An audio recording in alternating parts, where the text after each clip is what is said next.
dad's dream to talk about his favorite team with the son of digging the stats. Come and join us, nerding on the D-backs. Hello, welcome to Nerding on the D-backs. I'm Son/Phoenix. That's right. He is. I am. Fact. I'm Dad/Chris. This is the best And only father-son baseball show. in America. Yep. They don't got this one in Italy. I don't think we used Italy. No, we have not. I love how every time we say a country, it just goes silent on our pod. Well, the gears are always churning in my head, and I imagine yours as well. Have we done that one before? So, thanks for joining us. Please like, comment, subscribe if you're on a podcast player, particularly Spotify. Rate, review, and of course, channel that in your kindergartner And share. Yep. You could tell we rehearsed that several times before we came on. Yep. A lot. So, and if you're joining us for the first time, rather than discuss individual games or series, we prefer to look at the big picture. Though, to be honest, with the season coming down to the end, and what a big picture! 2 weeks. Yeah, we've only got 2 weeks of games left, so we're going to be dissecting things on a little smaller time scale than normal. We're looking at the medium picture, and yeah, we're looking at the medium picture, not the big picture. I don't know if you could tell, ladies and gentlemen, but he's been taking classes on how to be a better co-host. Mm-hmm. Is it showing? I'm taking classes. We all know they're here for me. That's true. If I wasn't on here and you're just yapping about whatever, nobody would listen. I get it. Yeah. Yeah. I make everybody laugh and smile. At least smile. Yeah. Yeah. All right. And blush, you make maybe? me laugh, and so that's all that matters. And you make me smile inside. And blush. And blush. Lots of great memories. See, here. They're blushing right now. See? Yeah, I do see them. That's so cute. That's so cringe. This past, it's all cringe. This past weekend was crazy busy. Saturday morning. Oh my God. We were up at 6:00 so that you could be to cross country at 7:30 for your meet that started at 8. And then you had a football game at noon. Then we had another. Then you didn't go with us, but me and Limerick, we went swimming after we got back from your football game. Then we went to another football game that you weren't playing in, but you had some friends that were. Then we went straight from that football game to a dinner party. All in all, it was a lot of sun. I have a really crazy sunburn going on right now. Usually I would say it's why I'm not wearing a shirt, but let's face it, I never wear a real shirt. No. Nope, it's pretty much all A shirts. So yeah, you're kind of wearing like this is just CGI. That's just not real. Yeah. Oh, that was bad. All right, so then on Sunday, we got to go to one of the most amazing D-backs games of the season. Well, by far. Maybe their best home game. Most intense home game. It was. So first we got there early, and we got to watch your 8th grade band play the national anthem to start the game. Like 3 other schools. Yeah, and a few other schools. It was super cool. Yep. It was awesome. And then it was an incredible game. The D-backs were up 5-0 at one point. Then they fell behind 8-5. Then they tied it 8-8 in the 9th inning. And then they fell behind in the top of the 10th, 10-8. And then they won on a walk-off hit. It was awesome. It was so intense. But it was about a 4-hour game. Oh my God. I was like, oh my God, it's only the 5th inning? I know. It was like 2.5 hours into it, and it was like the bottom of the 6th or something. It was a long one. And Limerick was super funny. So if you have any kids, Limerick is 4 years old. And so he's sitting there. 4 hours is a really long time for a 4-year-old to sit through a game. So he's just kind of playing on his tablet for pretty much innings like 4 through 8 probably. He's pretty much just playing on his tablet. And every time something big happens in the game and the crowd starts cheering, he would just look up from his tablet and then just let out this huge guttural like Viking.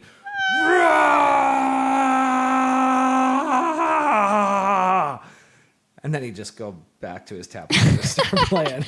It was so funny. The kid made me laugh. He did that probably like 5, 6, 7 times. And then after the last one, he's like, okay, I don't want to do this anymore. And he just gave me the tablet and we put it away. And then he watched the rest of the game with us. He watched the bottom of the 8th, the 9th inning, and the 10th inning, which was the best part. And so, yeah, it really was. Yeah. And so he got into it at the end. So intense. Everybody was like standing up there, holding their hands like this, like just praying. You know what was the craziest part that I thought? I mean, not the craziest part, but what surprised me a little bit is all of the Brewers fans, they all left after the top of the 10th inning. All the Brewers fans like that were around us, they all just took off. They were all talking on their way out, like, all right, so I guess their Brewers magic number now is this. We got the sweep, fantastic. And then I imagine by the time they got back into their cars and they checked their phones, that's the moment that it struck them. Their team just lost. and so, yeah, it was crazy, though. Like, literally, there was not a Brewers fan left in the section after. Well, there was one, and our friend was, he, like, looked at him, and he was, like, after Eugenio, somebody hit a walk-off. Yeah, Suarez. He was just like, yeah. No words, just. Yeah, so I'm doing a surprised expression. So, and that was a big win because with that win, the D-backs secured a 3-2 week, 3 wins, 2 losses after sweeping the Rangers and then taking 1 out of 3 against the Brewers. We're a really good team. And to talk about those 5 games, well, 6 games really, if we go back to last Sunday, we're gonna have Phoenix do the classic. Did you really just... Wrong show. Who's hot and who's not. That's what I said. I said it's getting hot in here. So who's our hot boys here, Phoenix? Yeah, we had to cut that part out. Actually, you know what? This is correct because Zach Allen did pitch on Tuesday and then he pitched on Sunday again. Well, now you just gave it because away. They had Ryan go down. Nope, this makes more sense. Yep. So just the last 5 games, ladies and gentlemen. I apologize. I misspoke. Well, you already know who it is. It's Zach Gallen for the starting pitchers. He had 10 innings pitched, 3 runs, all earned, 14 strikeouts, 4 walks, 0 home runs, and his WHAP is 1.20. Yeah, he had a very interesting week. Obviously, he pitched that shutout against he started that game that was the shutout against the Rangers. Mm-hmm. That you got a home run on earlier this week. Let's save it for that. And then let's save it for that. And then he pitched yesterday's game, which was he pitched well except he gave up a 3-run home run. I think he missed a home run because I know he gave up a 3-run homer. Well, maybe he didn't save. I don't think it's saved from yesterday's. It did because this is his game from 5 innings, 3 earned runs, and so anyway, he gave up a home run, but otherwise he pitched absolutely excellent. Yeah. You know who else pitched absolutely excellent? AJ Puck. Oh, the tallest Amish man in baseball. Scary Amish man too. Yeah. I do really just want to have him. I mean, he's got to be like the dude that everybody in the community goes to help them raise a barn. Yep. I like to call him a leprechaun, but he's really just, I don't know. Whatever. Go on. Tell him about AJ Puck's week. He is his innings pitched is 3. He has 0 runs, all earned. 5 strikeouts, 2 walks, 0 home runs, and his WHAP is 1. Yeah, he actually was it yesterday's game? No, it was Friday's game. He came in and he walked the bases loaded. Basically, he gave up a hit and 2 walks, but he still got out of it. Never gave up a run. I was like, wow, that's I think probably the second worst appearance that AJ Puck has had since he joined the Diamondbacks, and he still didn't even give up a run. That's how good he has been. That's incredible. So, good job, Gallon. Good job, Puck. You two boys are really the only bright spot for our entire pitching staff right now. It's Yeah. a little ugly. For our hitters, we got Christian Walker. Oh yeah, back with a vengeance, baby. His OPS is 1.483. Yes. He has 20 plate appearances, 2 doubles, 2 home runs, 4 walks, 3 runs, 5 RBIs, and yeah. I remember a week ago, I think it was, when I mean, technically he stole a base, but it was the end of the inning, so he didn't really steal it. Walker had just come back. He'd played like 2 games, right? 3 games on our show last week, and I had said the thing I was most looking forward to was him and Marte getting back into midseason form. And like the very next game that they went out for, they both just went and crushed it, and they've been crushing it ever since. They've been doing really well. Walker especially. I mean, my goodness, has the guy been on fire this past week. It's great having him back in the middle of the lineup. Yeah. So for our second hot hitter, we got the walk-off doubler. We got Gino Eugenio Suarez. Woo! His OPS is 1.283. He has 20 plate appearances, 1 double, 2 home runs, 1 walk, 4 runs, 5 RBI, and he had a walk-off double. So that's pretty cool. Yeah, that was an absolute rocket too that he hit. Mm-hmm. And My friend thought it was a home run for some reason. it did go off the wall, right? Yeah. So he hit that thing hard. It got out in a hurry. And there's some cool stuff about Eugenio Suarez. So should I break this out now or should I wait later? Yeah, break it out. Yeah. So Suarez in yesterday's game, he was the cleanup hitter. We've discussed this being kind of strange that he keeps batting. Lovolo keeps batting him 7th in the lineup.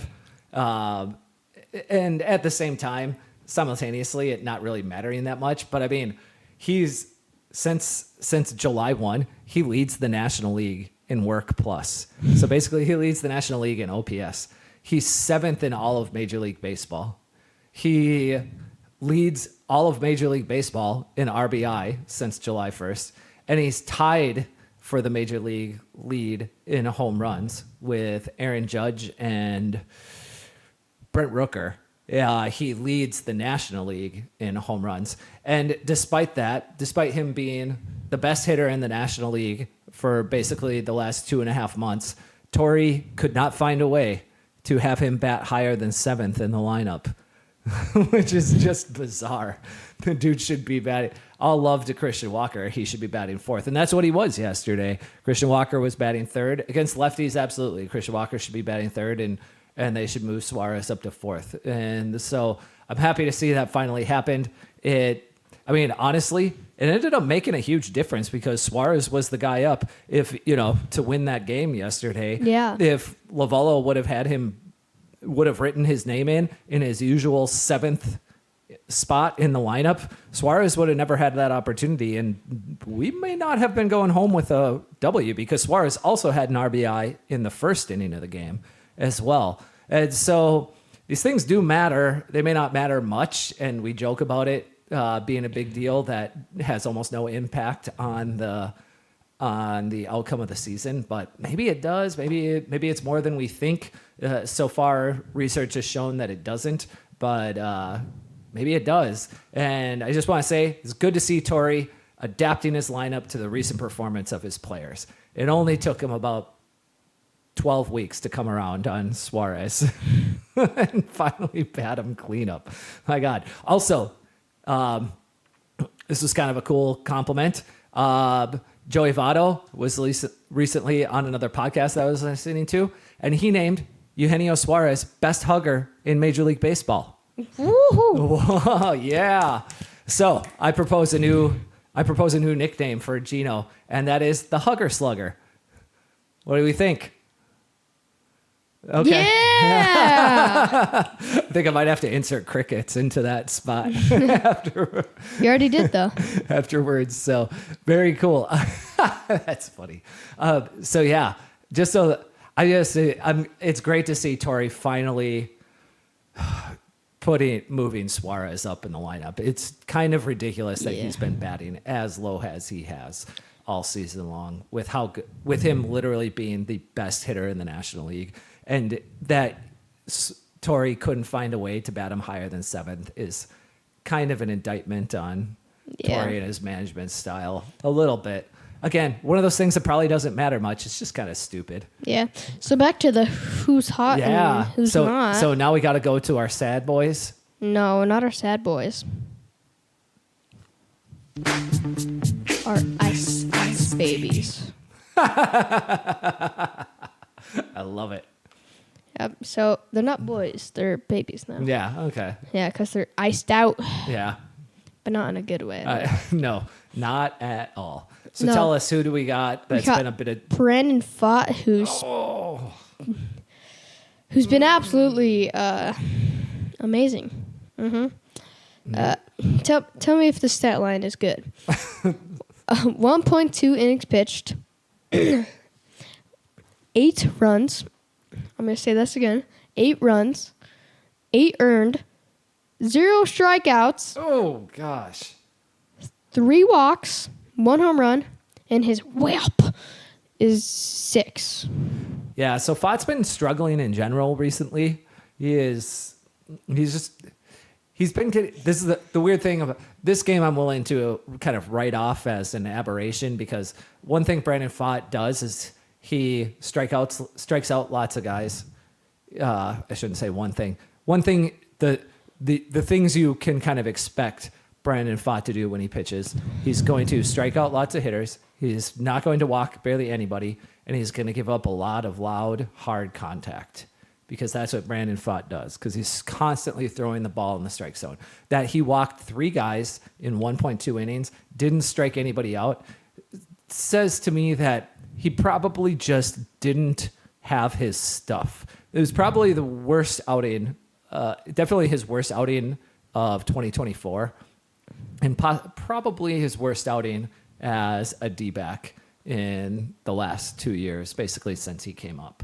And so I don't think this is probably the norm. That said, he has been rough for going back almost about a month or so now, about 5 weeks.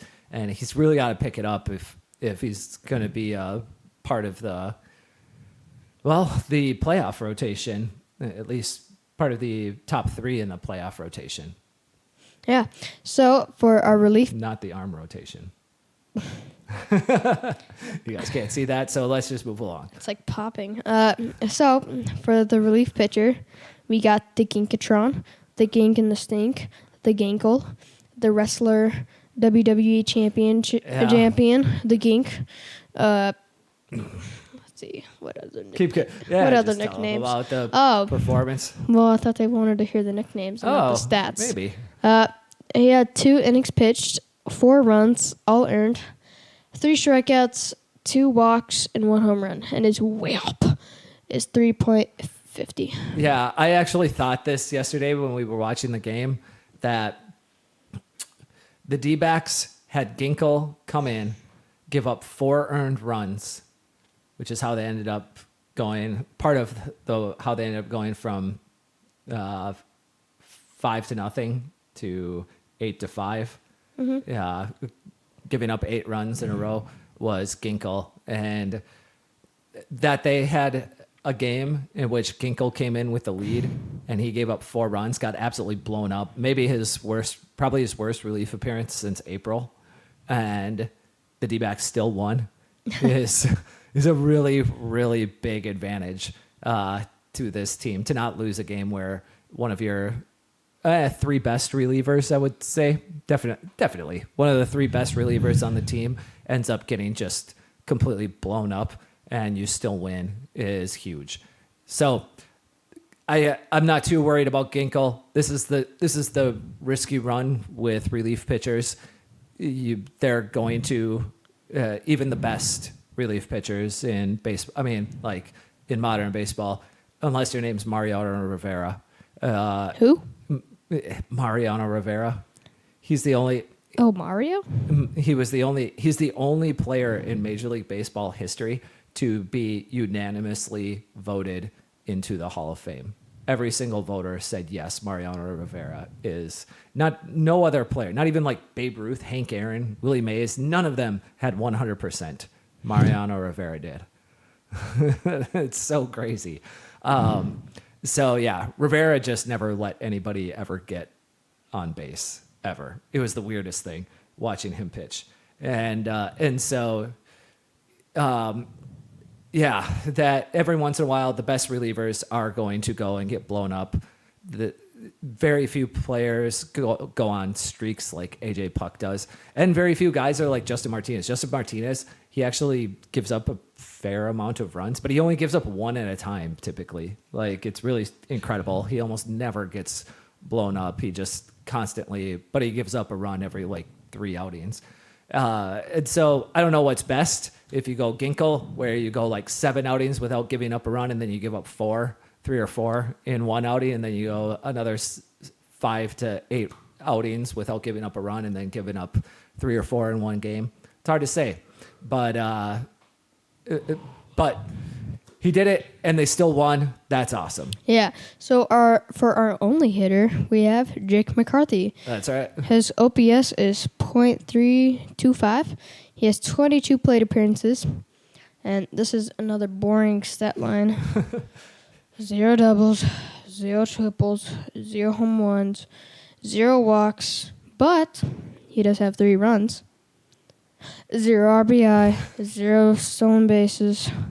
Yeah. So this kind of regression was kind of coming for Jake. If you go and look at it's actually not too bad. If you go to look at his Baseball Savant page, he's got a pretty good xWOBA, but he did have some regression coming, and this is kind of it. He's stopped hitting lefties all that well, which is something that he was doing earlier in the season. It's gotten pretty ugly. I think if I recall hearing something, he's gone something like 3 for 42 in his last like appearances versus left-handed hitters, something like that. It's gone pretty bad the other way, which is usually what goes on. As I said earlier, no hitter in history other than, I think Ichiro is the only guy who has even relatively close splits for their career as a left-handed hitter. And so Jake wasn't going to keep that up. And but he's playing really excellent, shockingly excellent center field. I did not know he had that kind of defensive game in him.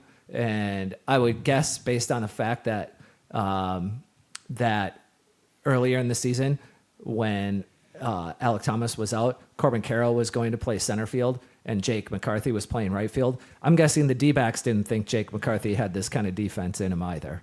Otherwise, he would have been playing center field from the get-go.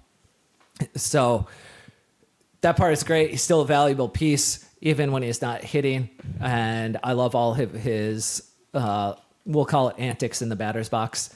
It's so much fun to watch him. He looks like he's having the worst day of his life, and he's just really angry at all the people around him every time he's up to bat. It's so funny. So I Care to give an example?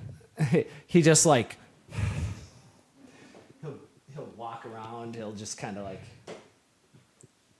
look at, I don't know. He looks like he's looking around, like trying to find someone to blame for whatever just happened. Always like he's looking to pick a fight with somebody around him, and then he just steps back in the batter's box and hits a line drive over the second baseman's head. And that's pretty much like, I just really enjoy, he's kind of got a little like Luis Arias or Juan Soto kind of batter's box what will we call it, swag game.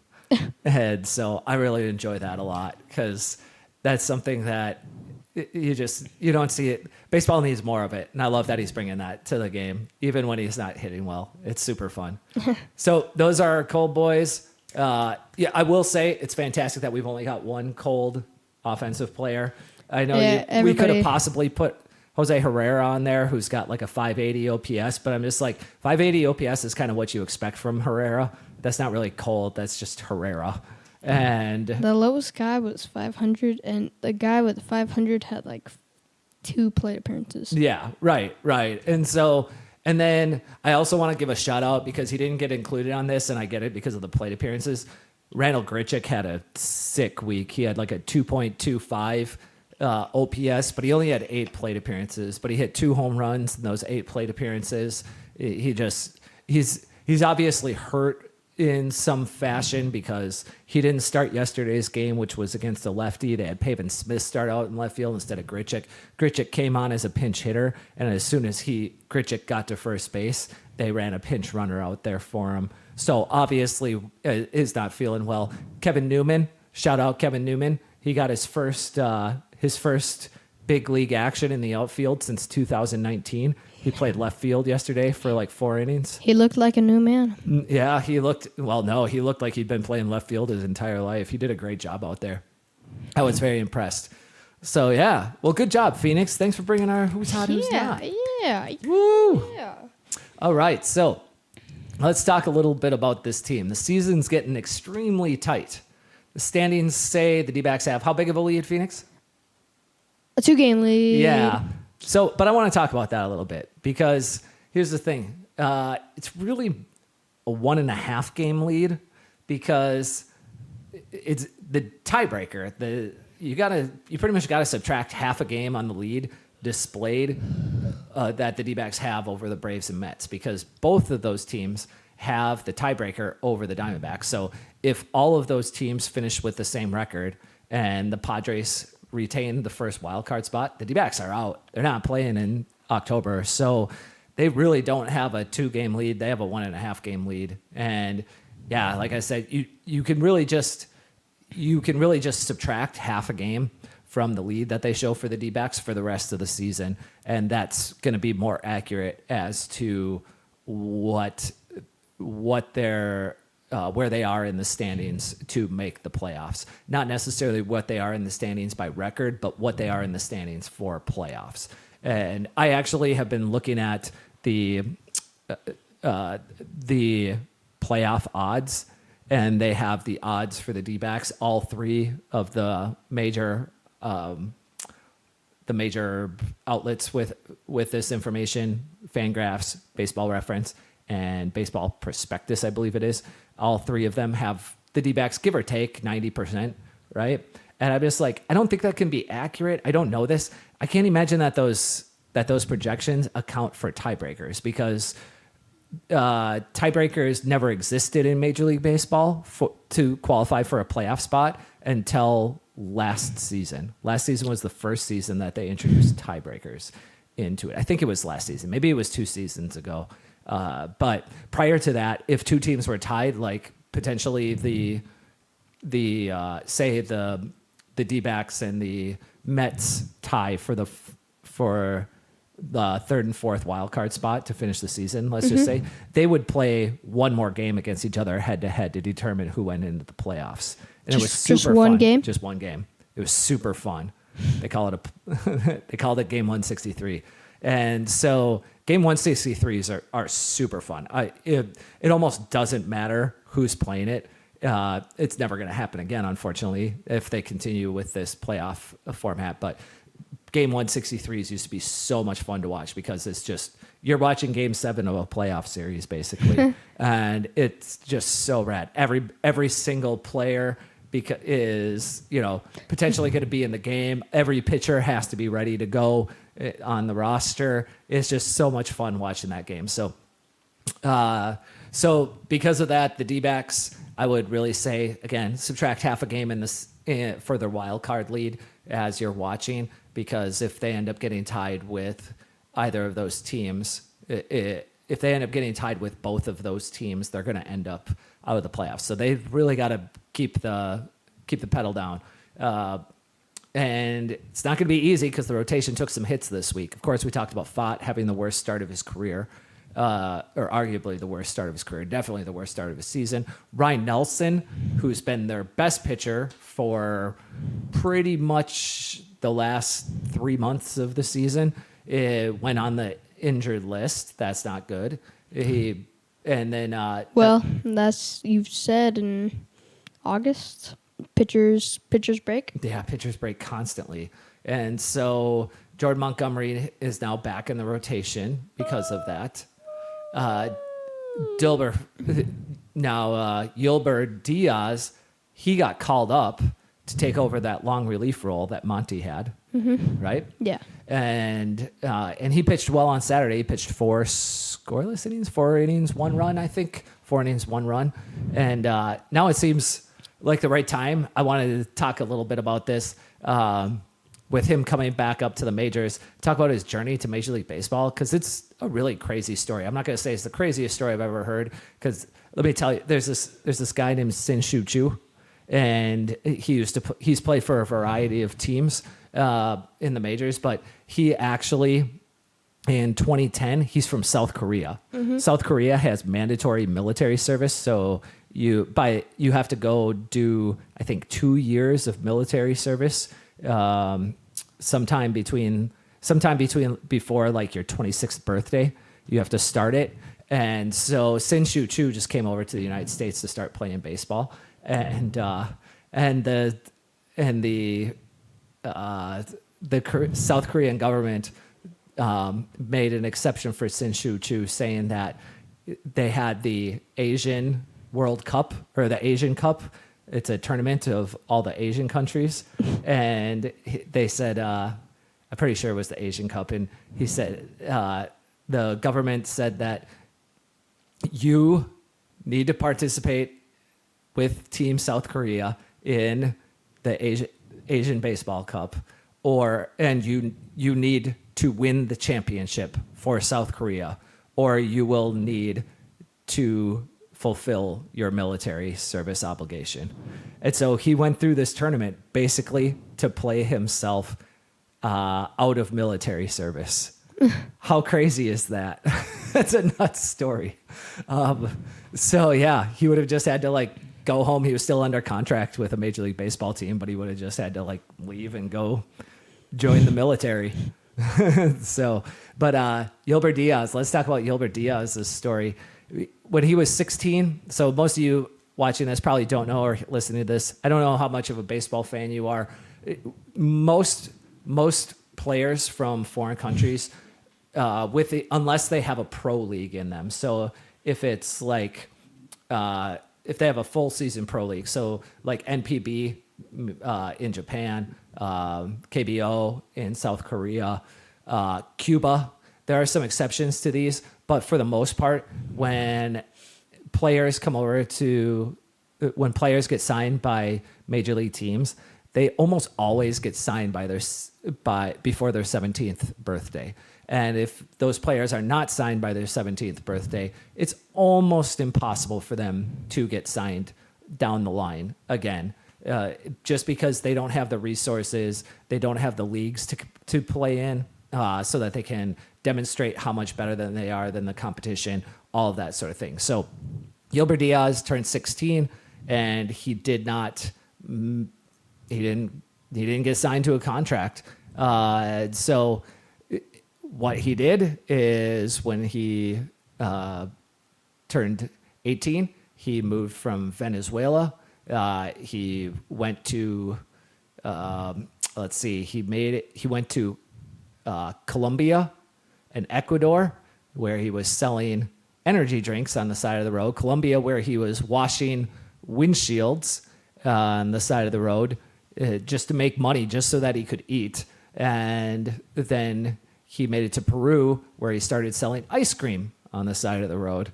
Again, just whatever he could do just so that he could make a few dollars to eat. He ended up meeting in Peru a baseball trainer, Jonathan Carrillo while Diaz was selling candy and ice cream.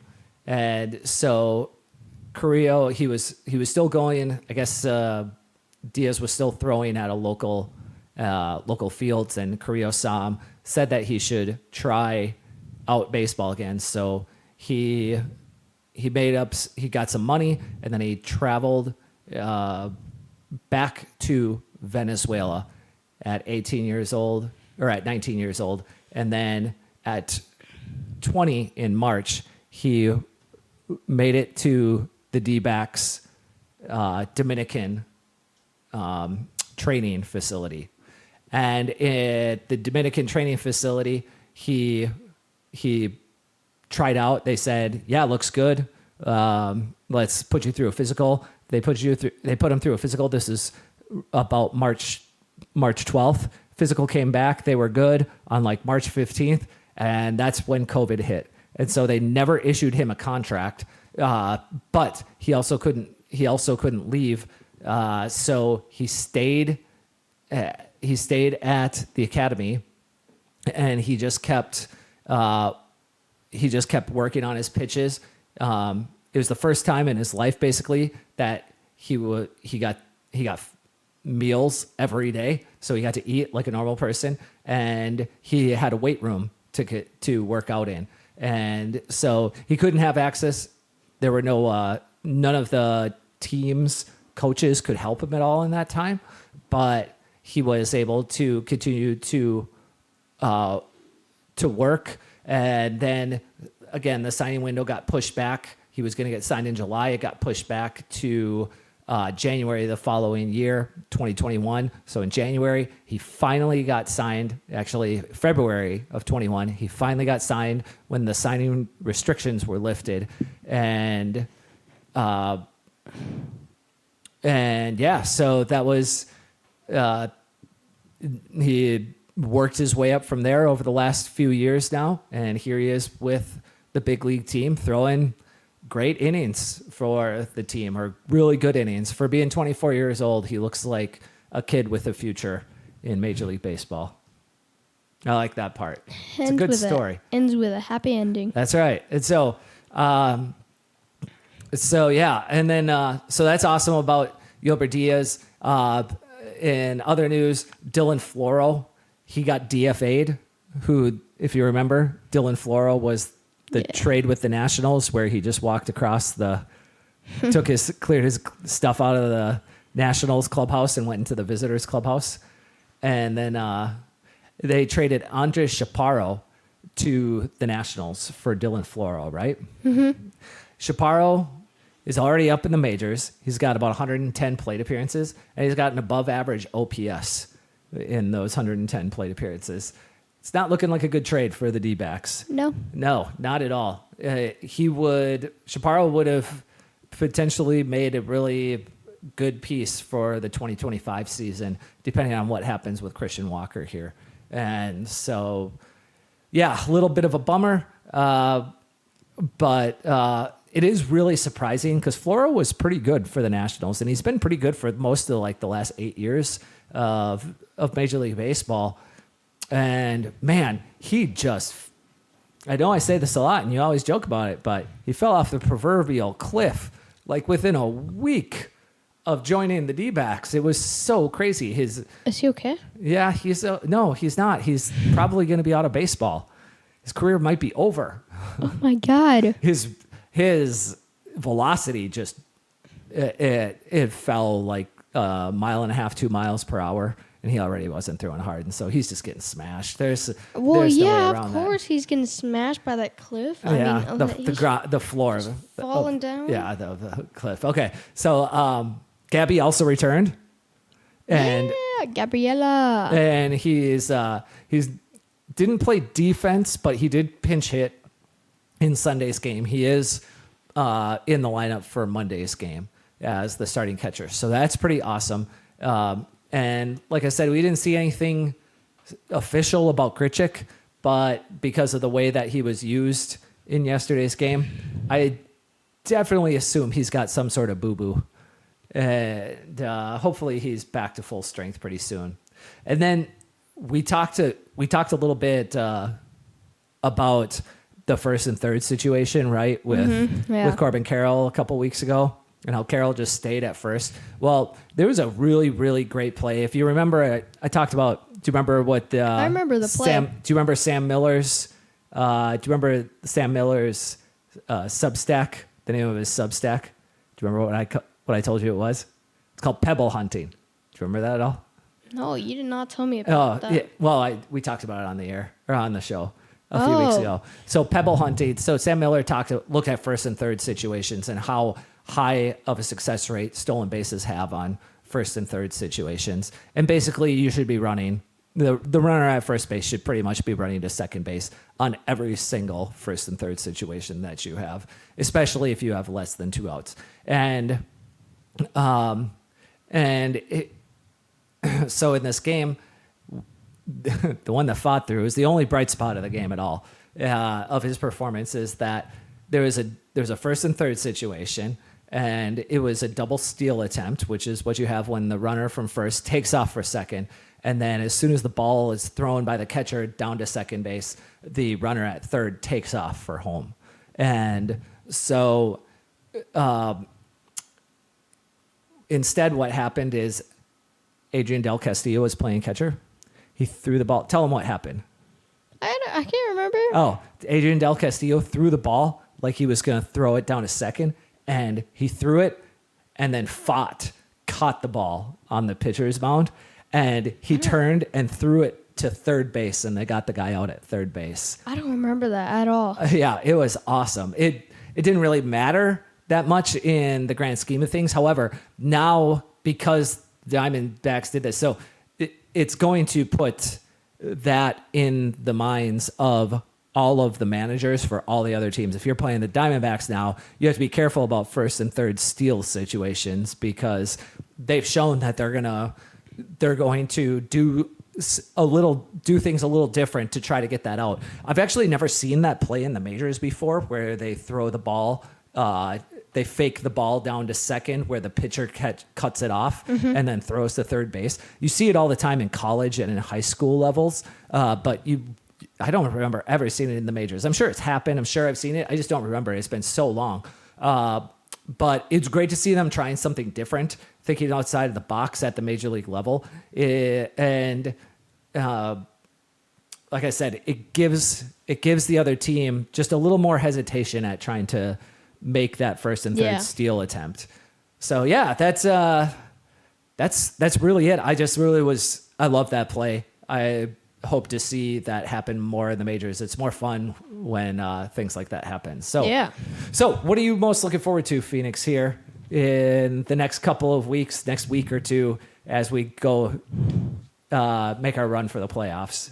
Speaking of the playoffs, I'm excited for the playoffs. All right. Well, I cannot wait. Yeah, it's going to be fun. And I think the Dbacks are still going to be a part of it. It seems like they are. They're probably, even though it says they're like 90% to make the playoffs, I would say because of that half game tiebreaker scenario, I would actually say they're probably closer to like 70% to make the playoffs. 70 to 75 is my guess. Well, when Lourdes comes back, it's like 99. Oh, and he might be back this week. Yeah. I'm also excited for that. Yeah, we'll see. You want to change your answer now? Mm-hmm. Yeah. Well, no, I'm excited for the playoffs and Lourdes. Yeah. And so I'm really looking forward to, with Nelson on the IL, can any of the starting pitchers outside of Gallen rattle off a few consecutive solid starts to finish the season? I don't need quality starts, just solid starts. 5 innings, 3 runs or less would be solid. 2 runs or less would be even better. If you could do 6 and 2, that would be amazing. So I just want to see if a few of these pitchers here, if Kelly, if Erod, even Fott, though I've got less faith in Fott, but one of Erod, Kelly can really secure the second spot in that rotation for the playoffs with a good finish here. So yeah, amen. Yeah, with that, please like, comment, subscribe, rate, review if you're on a pod, and channel your inner kindergartner. And share. Yes. Share. Share. Please do share. Share. It makes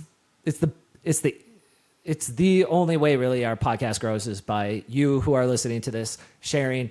Me and Phoenix, we kind of do this just for fun to get together and talk about Dbacks a couple times a week. We do it for the money. One day, yeah. You mean the huge red number that we have on our balance sheet for this pod? The 5 cents we get every year. Yeah. So it would mean the world to us if you would just pass it along. See if anyone else wants to drop it in on our father-son antics And as our we talk sports. cringy podcast. And listen to it with your kids. They'll probably love it because of him. I mean that. He's entertaining. I am pretty entertaining. So with that, what do we finish on, Phoenix? I know some Baby Shark. We also end on take it away, Limerick. Dbacks!